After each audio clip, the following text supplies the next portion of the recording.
Outra circunstância muito característica acode em apoio à identidade. Dissemos que a caligrafia do médium muda em geral quando o outro passa a ser o espírito evocado e que a caligrafia é sempre a mesma quando o mesmo espírito se apresenta. Tem-se verificado inúmeras vezes, sobretudo se trata de pessoas mortas recentemente, que a escrita denota flagrante semelhança com a dessa pessoa em vida. Assinaturas se hão obtido de exatidão perfeita. Longe estamos, todavia, de querer apontar esse fato como regra e menos ainda como regra constante. Mencionámo-lo apenas como digno de nota. Só os espíritos que atingiram certo grau de purificação se acham libertos de toda a influência corporal. Quando ainda não estão completamente desmaterializados, a expressão de que usam conservam a maior parte das ideias, dos pendores e até das manias que tinham na Terra, o que também constitui um meio de reconhecimento, ao qual igualmente se chega por uma imensidade de factos minuciosos que só uma observação acurada e detida pode revelar. Vêem-se escritores a discutir suas próprias obras ou doutrinas, a aprovar ou condenar certas partes delas, outros a lembrar circunstâncias ignoradas ou quase desconhecidas de suas vidas ou de suas mortes. Toda a sorte de particularidades, enfim, que são, quando nada, provas morais de identidade, únicas, invocáveis, tratando-se de coisas abstratas. Ora, se a identidade de um espírito evocado pode, até certo ponto, ser estabelecida em alguns casos, razão não há para que não o seja em outros. E se, com relação a pessoas cuja morte data de muito tempo, não se tem os mesmos meios de verificação, resta sempre o da linguagem e do carácter. Portanto, inquestionavelmente, o espírito de um homem de bem não falará como o de um perverso ou de um devasso. Quanto aos espíritos que se apropriam de nomes respeitáveis, esses se traem logo pela linguagem que empregam e pelas máximas que formulam. Um que se dissesse Fenelon, por exemplo, e que ainda quando apenas acidentalmente ofendesse o bom senso e a moral, mostraria por esse simples facto o embuste. Se ao contrário forem sempre puros os pensamentos que exprima, sem contradições e constantemente à altura do caráter de Fenelon, não há motivo para que se duvide da sua identidade. De outra forma, havíamos de supor que um espírito que só prega o bem é capaz de mentir conscientemente e, ainda mais, sem utilidade alguma. A experiência nos ensina que os espíritos da mesma categoria, do mesmo carácter e possuídos dos mesmos sentimentos formam grupos e famílias. Ora, incalculável é o número dos espíritos e longe estamos de conhecê-los a todos. A maior parte deles não tem mesmo nomes para nós.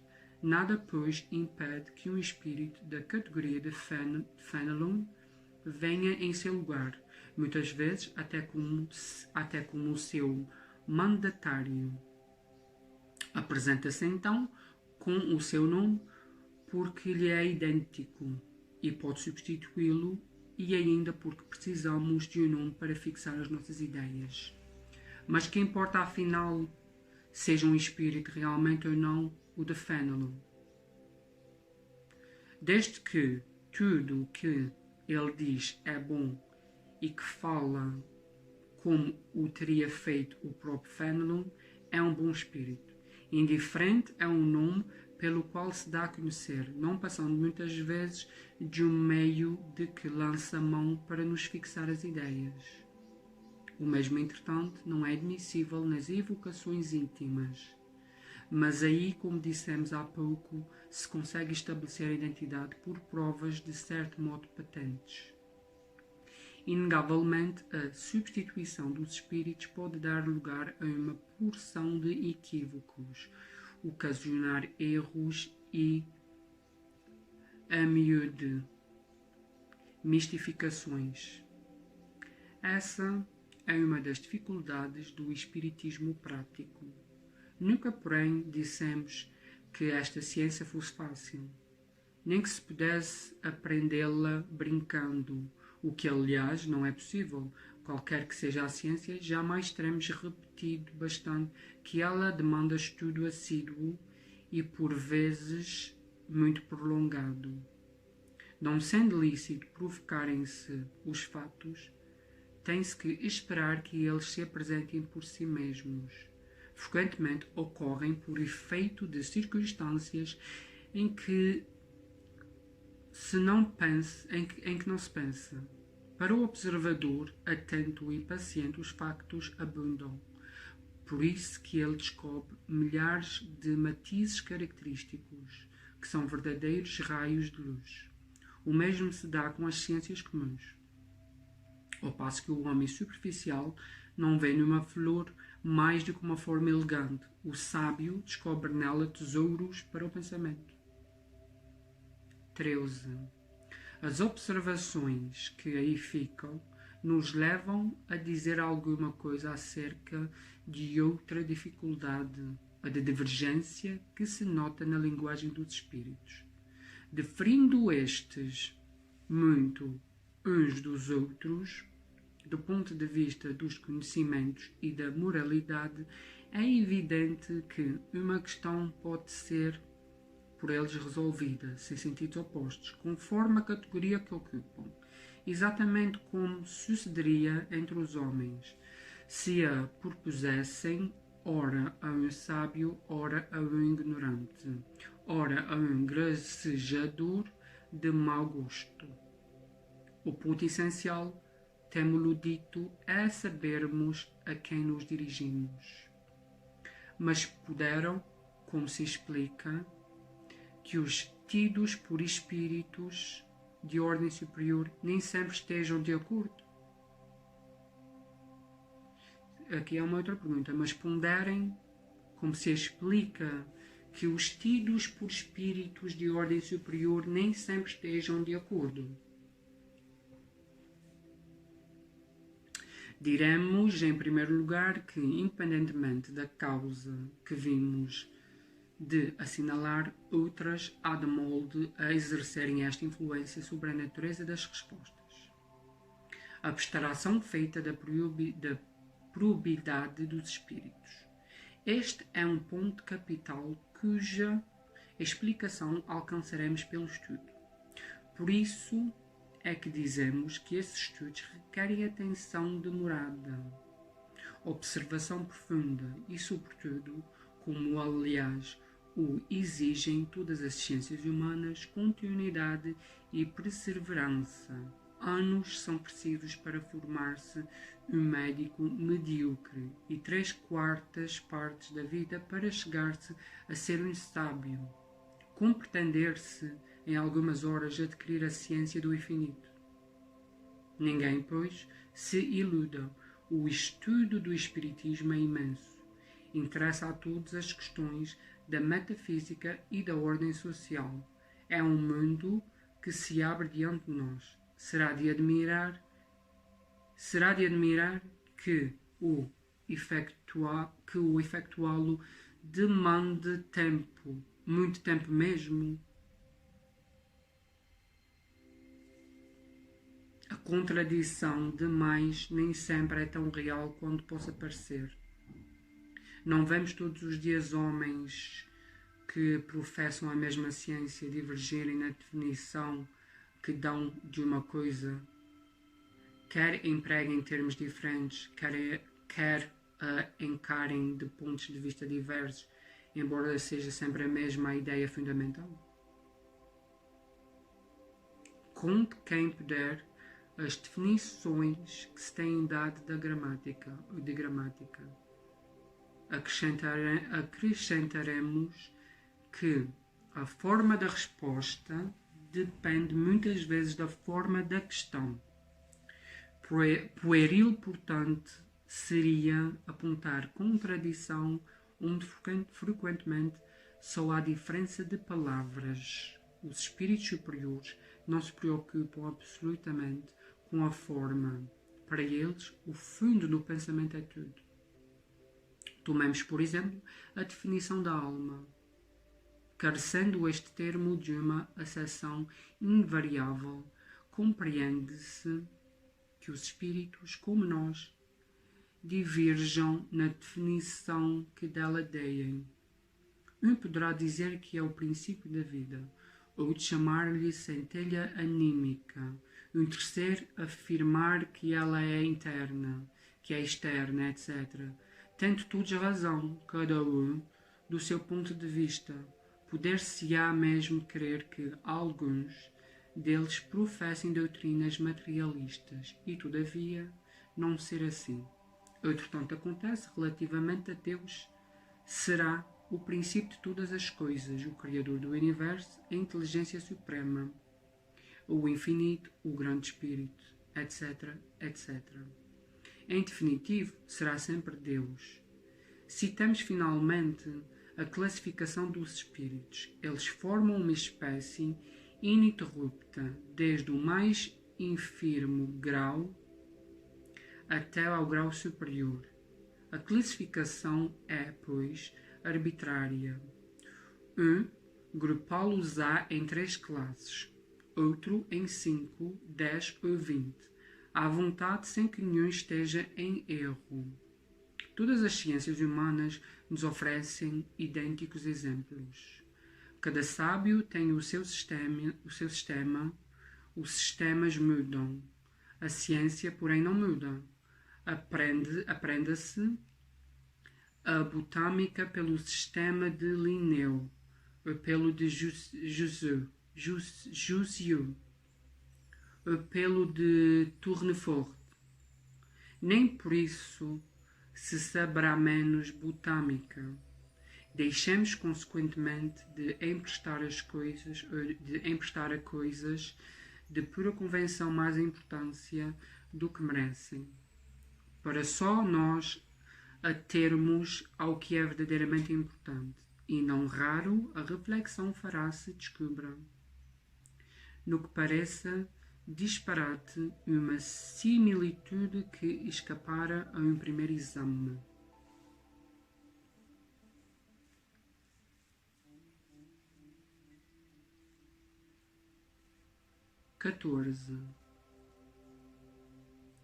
Passaríamos de longe pela objeção que fazem alguns cépticos a propósito das faltas ortográficas que certos espíritos cometem, se ela não oferecesse margem a uma observação essencial. A ortografia deles, cumpre dizê-lo,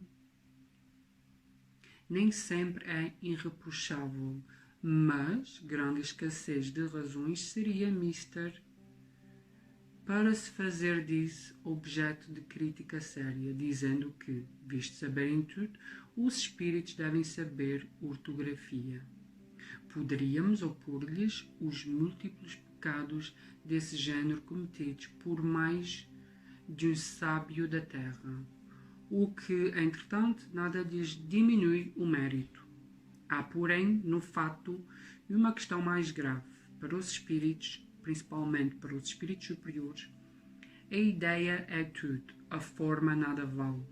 Livres da matéria, a linguagem de que usem entre si é rápida, como o pensamento, porquanto são os próprios pensamentos que se comunicam sem intermediário.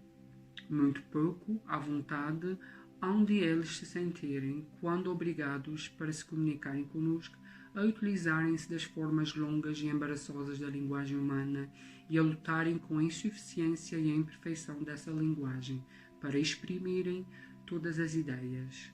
É o que eles próprios declaram. Por isso mesmo, bastante curiosos, são os meios de que se servem com frequência para obviarem a esse inconveniente. O mesmo se daria conosco se houvéssemos de exprimir-nos no idioma de vocábulos e fraseados mais longos e de maior pobreza de expressões do que o de que usamos.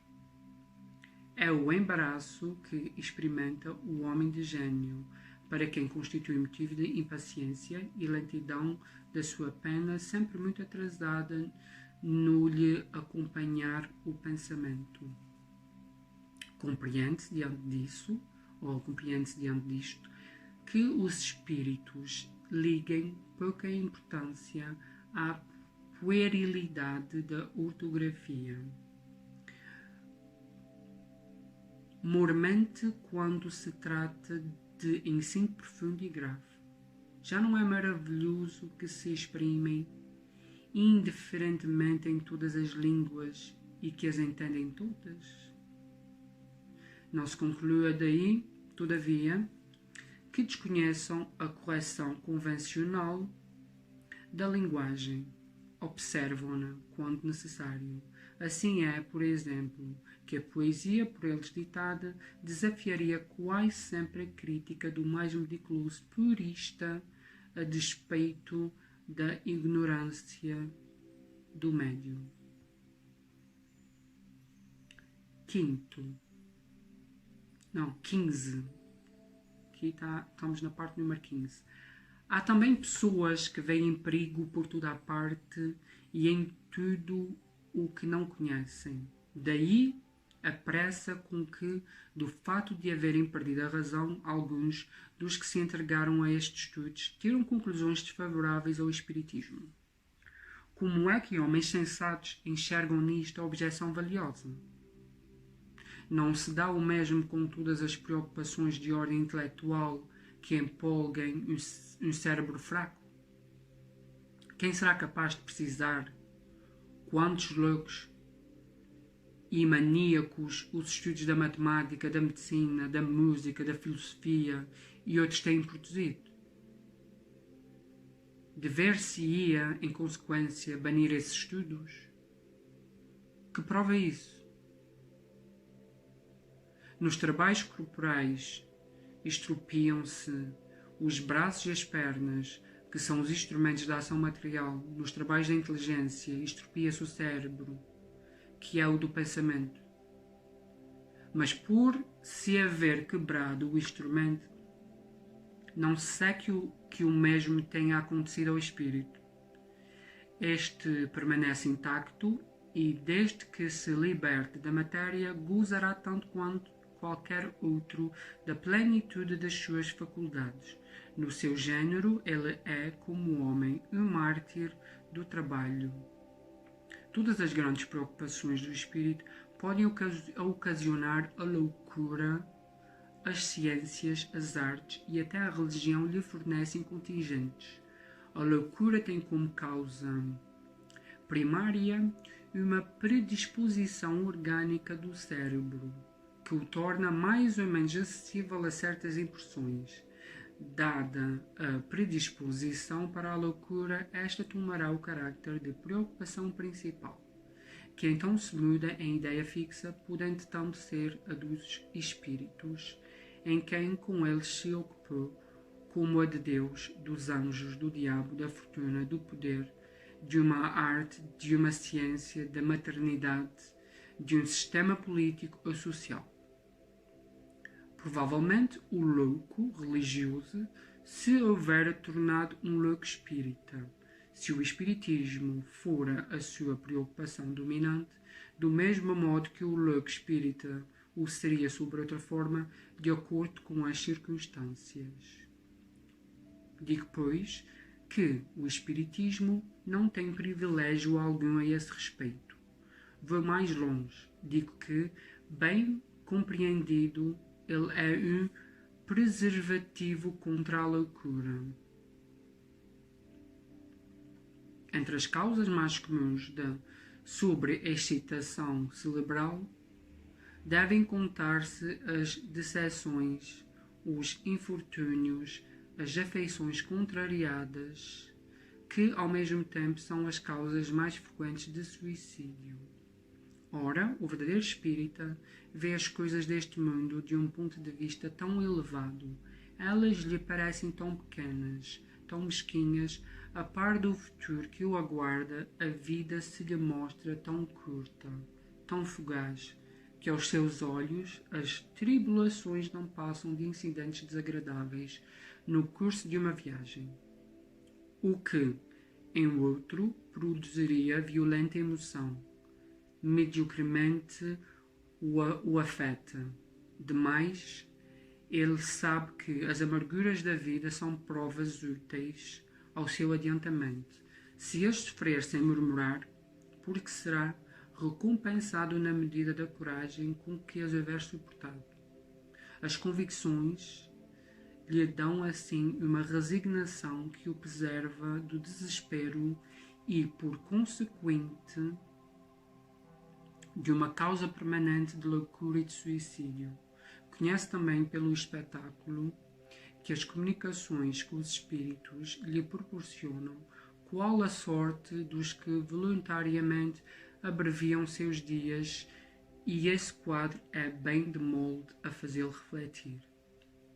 Tanto que a cifra é muito considerável, já ascende um número dos que foram detidos em meio desse declive funesto. Este é um dos resultados do Espiritismo. Riam quando queiram os incrédulos. Desejo-lhes as consolações que ele prodigaliza a todos os que hão dado ao trabalho de lhe sondar as misteriosas profundezas. Cumpre também colocar entre as causas da loucura o pavor, sendo que o diabo já desequilibrou mais de um cérebro.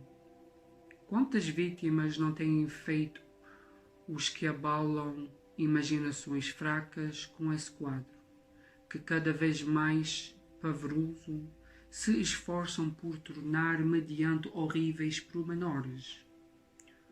O diabo, dizem, só mete medo a crianças. É um freio para fazê-las ajuizadas. Sim, é do mesmo modo que o papão e o lobisomem. Quando, porém, elas deixam de ter medo, estão piores do que dantes. E para alcançar-se tão belo resultado, não se levam em conta as inúmeras epilepsias causadas pelo abalo de cérebros delicados. Bem frágil seria a religião se, por não infundir terror, sua força pudesse ficar comprometida.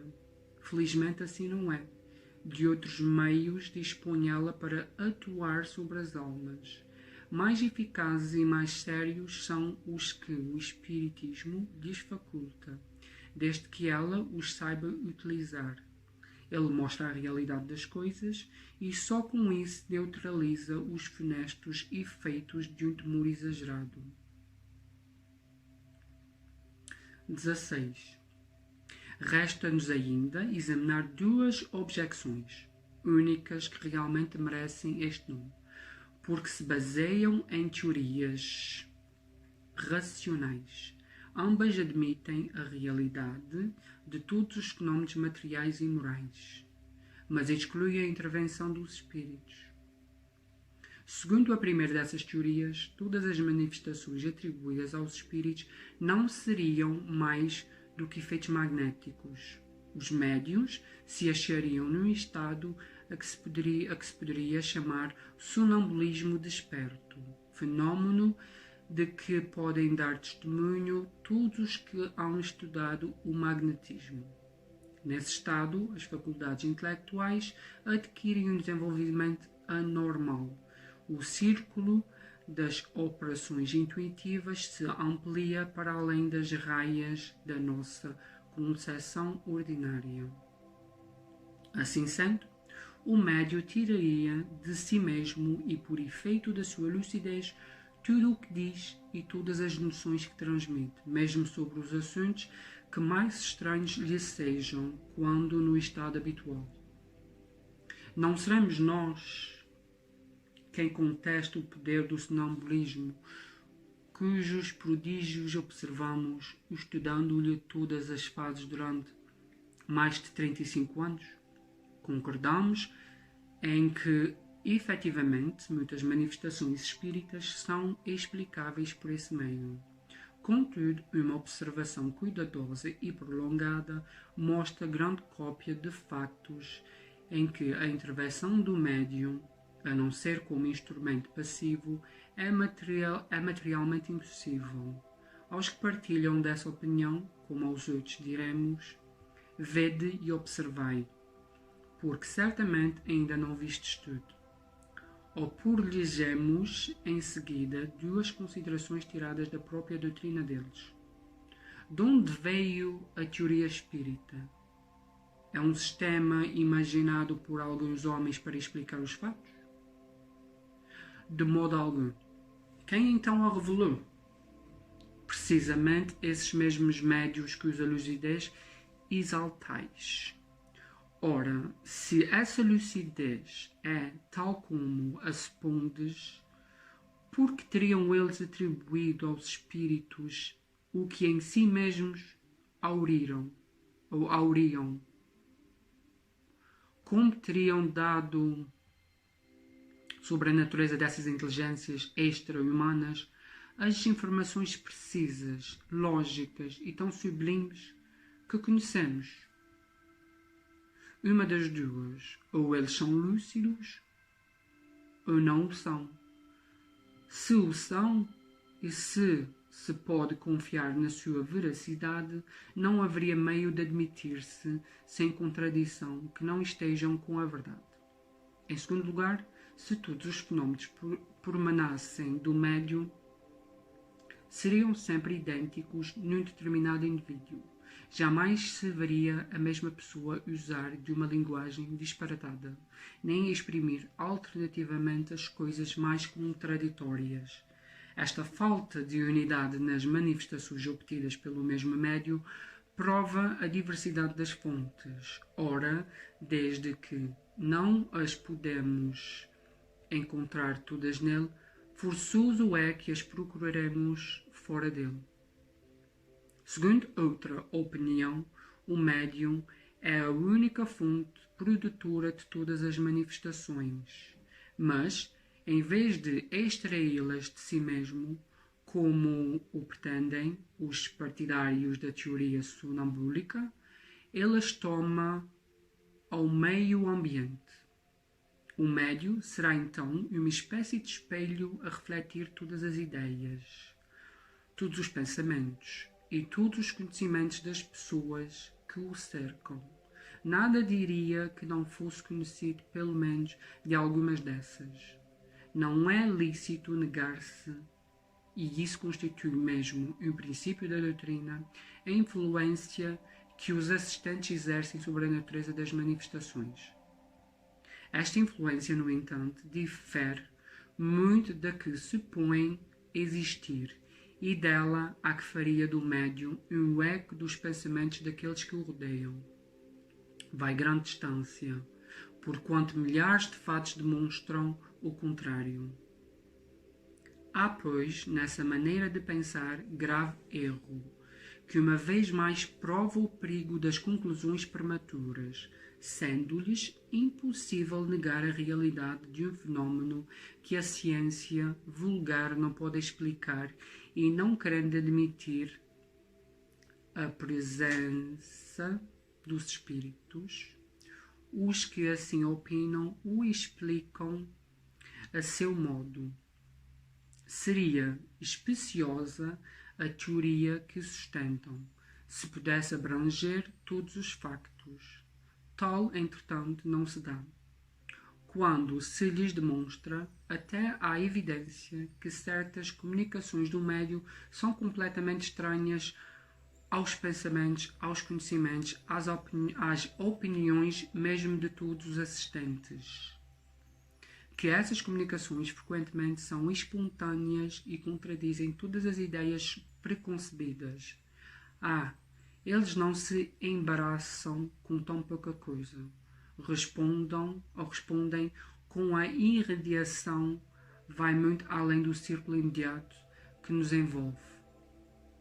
O médium é o reflexo de toda a humanidade, de tal sorte que, se as inspirações não lhe vêm do que se achem a seu lado, ele as vai beber fora, na cidade, no país, em todo o globo e até nas outras esferas. Não me parece que, em semelhante teoria, se encontra a explicação mais simples e mais provável que a do Espiritismo, visto que ela se baseia numa causa bem mais maravilhosa.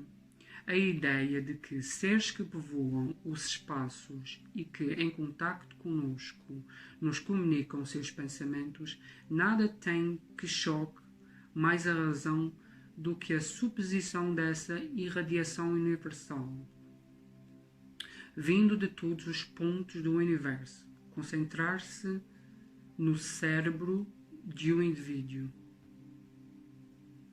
Ainda uma vez, e este é ponto capital sobre que nunca insistiremos bastante, a teoria sonambúlica, e a que se poderia chamar refletiva, foram imaginadas por alguns homens.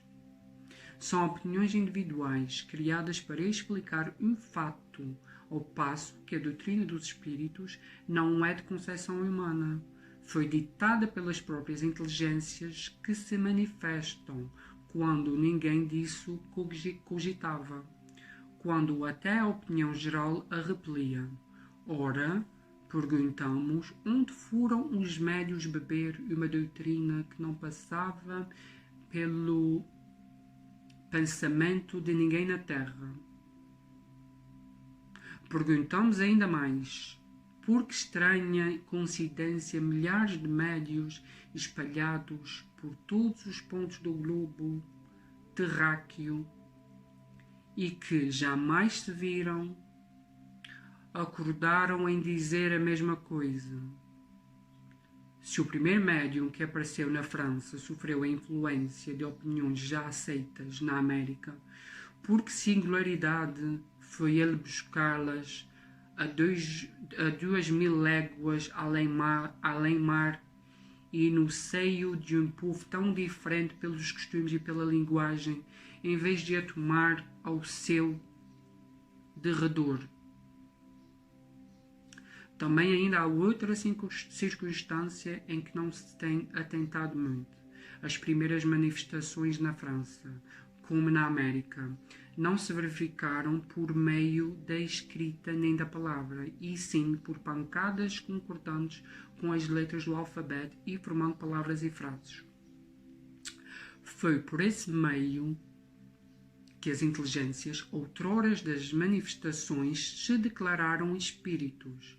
Ora, dado se pudesse supor a intervenção do pensamento dos médios nas comunicações verbais ou escritas, outro não seria lícito fazer-se com relação às pancadas, cuja significação não podia ser conhecida de antemão. Poderíamos citar inúmeros factos que demonstram na inteligência que se manifesta uma individualidade evidente e uma absoluta independência de vontade. Recomendamos, portanto, aos dissidentes observação mais cuidadosa e, se quiserem estudar bem, sem prevenções e não formular conclusões antes de terem visto tudo, reconhecerão a impotência de sua teoria para tudo explicar. Limitar-nos-emos a propor as questões seguintes. Por que é que a inteligência que se manifesta, qualquer que ela seja, recusa responder a certas perguntas sobre assuntos perfeitamente desconhecidos, como, por exemplo, sobre o nome ou a idade do interlocutor, sobre o que ele tem na mão, o que fez na véspera, o que pensa fazer no dia seguinte, etc. Se o médium fosse o espelho do pensamento dos assistentes, nada lhe seria mais fácil do que responder. A esse argumento retrucam os adversários, perguntando a seu turno, porque os espíritos que devem saber tudo não podem dizer coisa tão simples de acordo com um axioma. Quem pode o mais, pode o menos, e daí concluem que não são os espíritos os que respondem. Se um ignorante ou um zumbador, apresentando-se a uma douta assembleia, perguntasse, por exemplo, porque é dia às 12 horas, acreditará alguém que ela se daria o incômodo de responder seriamente e fora lógico que do seu silêncio ou das zombarias com que se pagasse ao interrogante, se concluísse serem tolos os seus membros? Ora, exatamente porque os espíritos são superiores, é que não respondem a questões ociosas ou ridículas e não consentem em ir para a berlinda. É por isso que se calam ou declaram que só se ocupam com coisas sérias.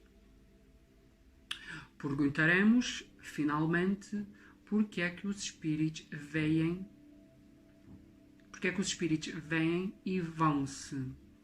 Muitas vezes, em dado momento e passado este, não há pedidos, nem súplicas que os façam voltar. Se o médium obrasse unicamente por impulsão mental dos assistentes, é claro que, em tal circunstância, o concurso de todas as vontades reunidas haveria de estimular-lhes a clarividência.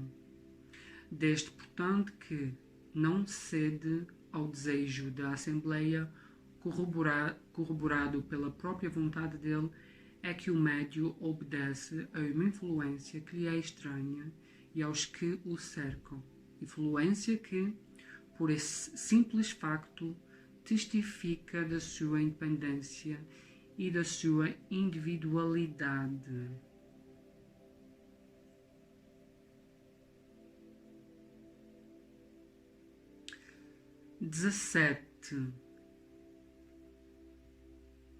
O cepticismo, no tocante à doutrina espírita, quando não resulta de uma oposição sistemática por interesse, origina-se quase sempre do conhecimento incompleto dos fatos, o que não obsta a que alguns cortem a questão como se conhecessem a fundo.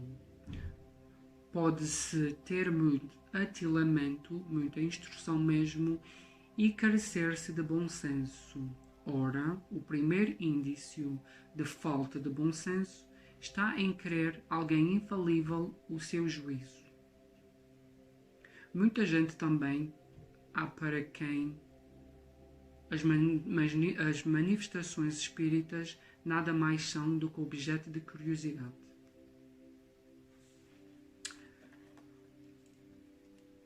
Confiamos em que, lendo este livro, encontrarão nesses extraordinários fenómenos alguma coisa mais do que simples passatempo.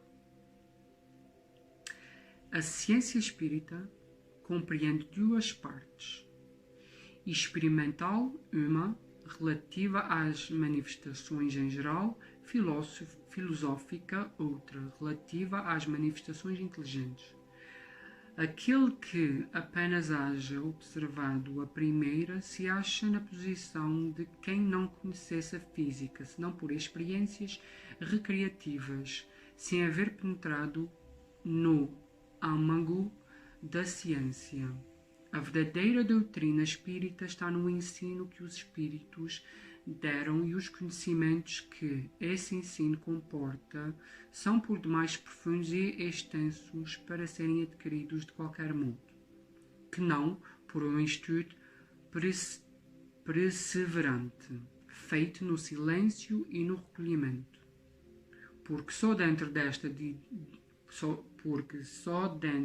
condição se pode observar um número infinito de fatos e particularidades que passam despercebidos ao observador superficial e firmar opinião. não produzisse este livro outro resultado além do de mostrar o lado sério da questão e de provocar estudos nesse sentido, e rejubilaríamos por haver sido eleito para executar uma obra em que, aliás, nenhum mérito pessoal pretendemos ter, pois que os princípios nela exarados não são de criação nossa. O mérito que apresenta cabe tudo aos espíritos que a ditaram. Esperamos que dará outro resultado, o de guiar os homens que desejem esclarecer-se, mostrando-lhes, nesses estudos, um fim grande e sublime, o do progresso individual e social, e o de lhes indicar o caminho que conduz a esse fim. Concluamos fazendo uma última consideração.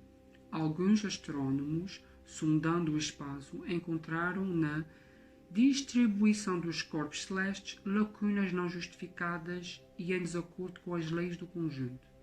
Suspeitaram que essas lacunas deviam estar preenchidas por globos que lhes tinham escapado à observação. De outro modo, observaram certos efeitos cuja causa lhes era desconhecida e disseram: deve haver ali um mundo, porquanto esta lacuna não pode existir e estes efeitos hão de ter uma causa. Julgando então da causa pelo efeito, conseguiram calcular-lhe os elementos e mais tarde os fatos lhe vieram confirmar as previsões. Apliquemos este raciocínio a outra ordem de ideias. Se se observa a série dos seres, descobre-se que eles formam uma cadeia sem solução de continuidade, desde a matéria bruta até o homem mais inteligente. Porém, entre o homem e Deus, alfa e ômega de todas as coisas, que imensa lacuna. Será racional pensar-se que no homem terminam os anéis dessa cadeia e que ele transponha sem transição a distância que o separa do infinito? A razão nos diz que entre o homem e Deus outros elos necessariamente haverá, como disse os astrônomos que entre os mundos conhecidos outros haveria desconhecidos, que filosofia já preencheu essa lacuna. O espiritismo nula mostra preenchida pelos seres de todas as ordens do mundo invisível e estes seres não são mais do que os espíritos dos homens, nos diferentes graus que levam à perfeição. Tudo então se liga, tudo se encadeia, desde o alfa até o ômega. Vós, que negais a existência dos espíritos, preenchei o vácuo que eles ocupam. E vós, que rides deles, ousai rir das obras de Deus e da sua omnipotência. Assinado Allan Kardec.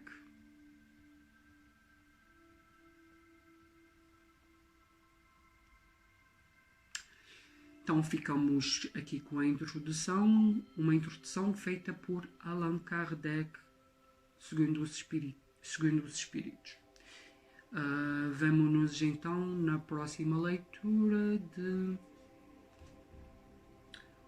O Livro dos Espíritos.